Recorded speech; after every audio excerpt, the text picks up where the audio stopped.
កំណាបហេតុដើមឬដើមហេតុធ្វើល្អបានសុខប្រចាំ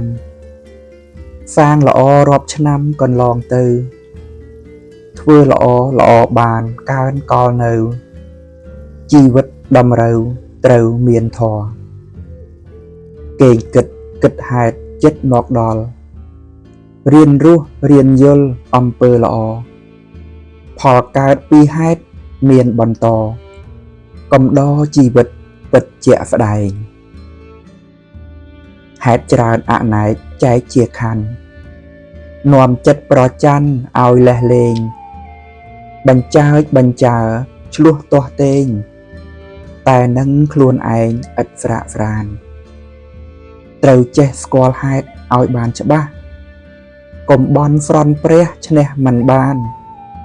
យកឈ្នះខ្លួនឯងទើបខ្សែមខ្សានមានហេតុប៉ុន្មានបានចាកចេញហេតុធំបំផុតគឺអវិជ្ជាឲ្យទុកក្រំគ្រាតាមប្រដេញនាំកើតសង្ខារចិត្តទោមនិញផលចេញជារូបមានខណ្ឌ5រូបធម៌នាមធម៌ព្រះបានត្រាស់សំដែងយ៉ាងច្បាស់ត្រូវចំណាំមានរូបវេទនាសញ្ញាចាំវិញ្ញាណដេកត្រាំដាំសង្ខាររូបធម៌សម្គាល់ពាល់ប៉ះត្រូវដែលកើតតាំងនៅតួកាយាឬនៅខាងក្រៅលើលោកាមានច្រើនណាស់ណាក្នុងលោកីមានរូបធម៌ខ្លះប៉ះមិនត្រូវភាវៈតាំងនៅនឹងភព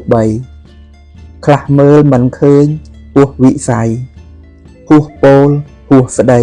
ហួសប្រឹក្សាតើតែសិក្សាអភិធម្មវឹកហាត់ជោគជាំគិតវិចាររូប28ឲ្យពិស្ដាសម្រាប់អាចារ្យដុតយកនៃនាមធម៌បង្អោនរោគអារម្មណ៍បញ្ញាដឹងចំគ្រប់អវ័យកម្មមច្ចរូបកើតពីស្អីអ្នកប្រាជ្ញស្រដីមកពីកម្ម